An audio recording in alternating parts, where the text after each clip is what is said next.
Look, I've done this meal a few times. It's one of my favourites. It's pork roast with a fruit syrup. Absolutely awesome. Couple of veggies done in the coals. It's all done on a fire, and it's all done using, you know, a couple of cast iron pots. Now, the whole thing about this meal is that it always impresses people because it just tastes so good. It kind of shows that you know what you're doing, which is rare for anything else I do. But anyway, here we go. You need a rolled pork. Oh look, there's a beer in the angle. You probably need a beer while you're doing this, and you need a rolled pork roast. I got the butcher to knock the bones out of a really nice bit of pork leg, and I got it cryovac, you know, so it should be Mickey Mouse. We've already pierced the cryovac and we've started to bleed it, and that's because you want to get all the moisture off.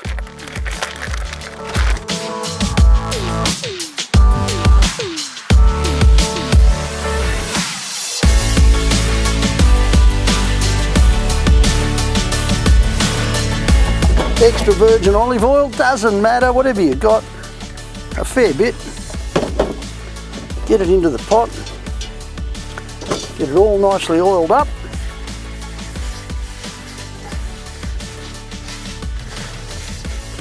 Okay, then in she goes. I'm going to swizzle it around a bit to get a bit of the oil on it, and I'm also, because I'm a bit of a salt fiend, add a little bit of soy sauce at this stage. You don't have to do that. There's a lot of things here you can miss out. You can't miss out getting the right piece of pork to start with, because that, as any butcher will tell you, is everything. The pot needs to go on some hot coals, and they don't come much hotter than this. I can feel it on my face. It's ferocious. It's great. Look at those coals. This is hardwood, and it's if you've got a mate who owns a sawmill, get him to stock you up on some hardwood. That's our pot.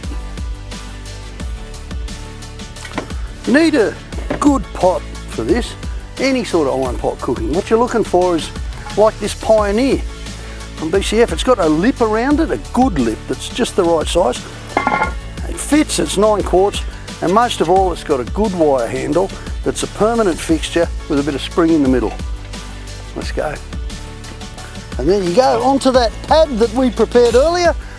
And now we've got to bung some coals on the lid and give it probably an hour in the first instance. Whoa.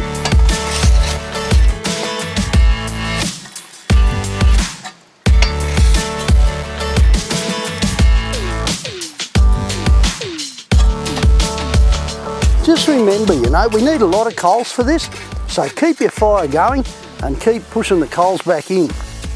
And at some stage, when I put this back on, I'll be turning it around too, just because there's a lot of heat just going on that side of the pot. Don't get yourself too, you know, over concerned about this. This is the excuse to go and have another beer. These are the veggies. They don't go in for a while, but I've got sweet potato and spuds, and all we've done is peel the sweet potato, wrap them with 3 layers of alfoil. We didn't even have to peel the spuds. They're already wrapped, a little bit of oil and they're in there. They'll be spot on. They don't go in for an hour. Forget timing. Let's go for about 3 beers, all right? Cool, I know I will. Yeah, so these coals here, yeah, although they lose the glow almost immediately, yeah, but they still retain a hell of a lot of heat. Oh yeah, you wouldn't want to walk through there on your thongs, no. In your thongs.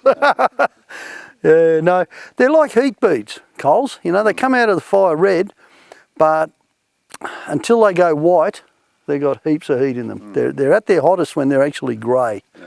So that's sitting there now. That's about 200 degrees in a conventional oven with the pad underneath, about 2 inches thick, and a lid full of coals.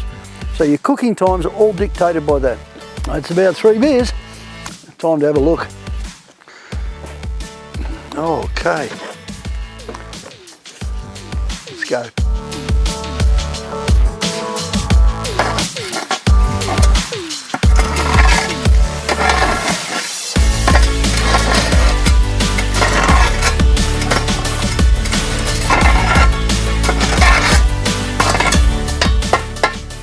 Not necessary to get all the coals off, but that little tap at the end, crucial.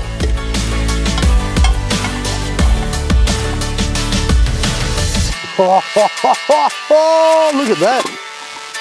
Fantastic. Now I'm just going to get a few goodies to put in that. Oh, put my recovery glove on about now. Okay, what I've got here is 2 fruits in syrup, Bundaberg rum in a rum bottle, and some vinegar. This is balsamic vinegar, but it doesn't really matter. Brown vinegar's fine. Too easy. I'm going to turn the pork around. Oh, you beauty. Look at that. Oh. Now you can see straight away that that side of the pot is hotter, which is why I've just spun it around. In goes the 2 fruits. All over. It's not going to look like fruit when it comes out, but it doesn't really matter. A good shot of vinegar. That's just because the 2 fruits are in syrup, and that's pretty sweet. And the rum also, of course, made out of sugar.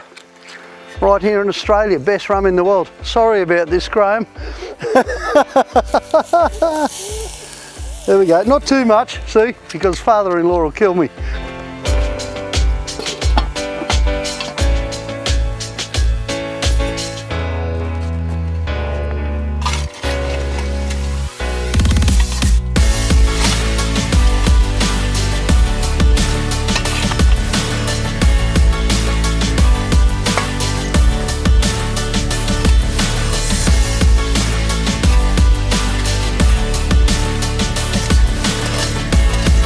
Meanwhile, we're going to get another fire pad going here to cook the veggies in.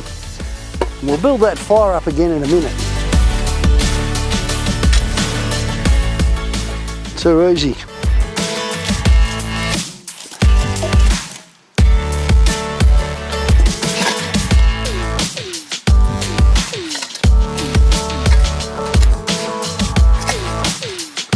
And there you have it. We'll probably build up the fire again over on this side so we can give it another dose of coals. But apart from that, we're away. Come back in about 2 beers, or maybe 3.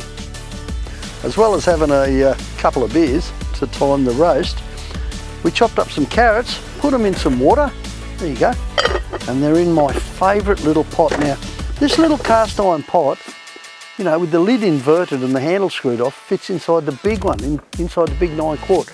Combination, you can do anything. This is great for scrambled eggs, by the way.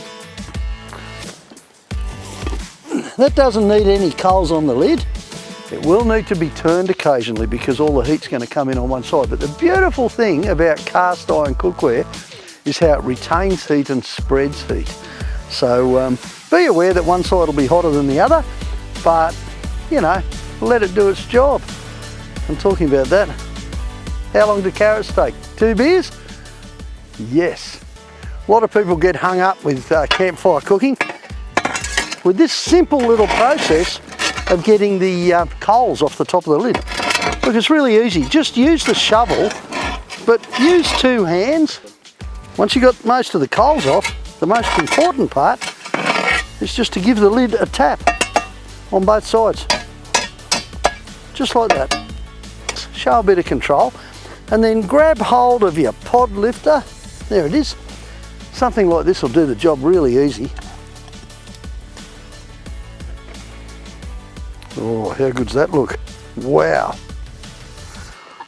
On goes the lid. This is just a question of being careful that you don't tip coals into your meal. See that? Too easy. Just needs a little bit longer. A few more coals and there we go. See how simple that is? Practice makes perfect. Do lots of it. You're going to love it.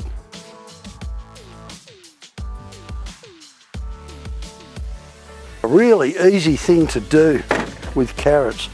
Oh yeah, they're perfect. Using that pot as its own strainer.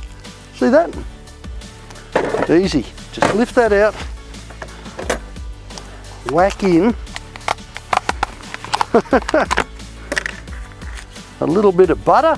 This isn't butter, but that's because the handbrake's on the job. Doesn't let me use butter, and that's all right. A little bit of honey. There we go. good daub of honey and some butter. And we put the lid back on.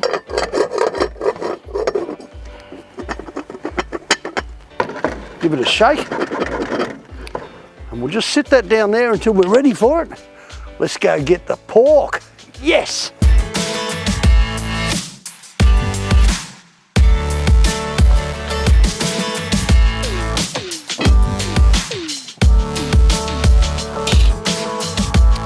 Here we go. Oh, that is magnificent. Oh, how good's that look? Wow. Just put the pork there. We'll let it settle for a minute. I'm just going to, actually I don't need to put the lid back on that. It'll be fine, it's going to be that hot. Just let that cool for 2 seconds while we get the veggies out. We're going to rescue the veggies. This takes a bit of rescuing.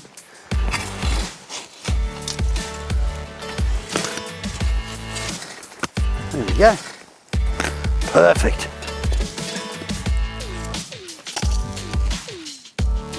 Oh, they got that lovely mushy feel. Magnificent. Oh, bit of smoke there. I'll just duck into the angle again, get some sour cream. Now see how that just falls to bits? That's slow cooked pork, and that's because of that can of syrupy 2 fruits. Perfect. Look at that. Oh gee, that's going to taste good.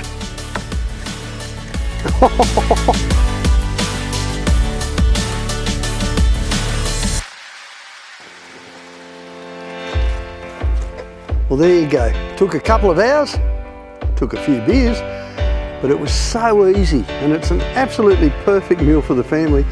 And not only that, it tastes great. It really does. Especially here under a few million stars.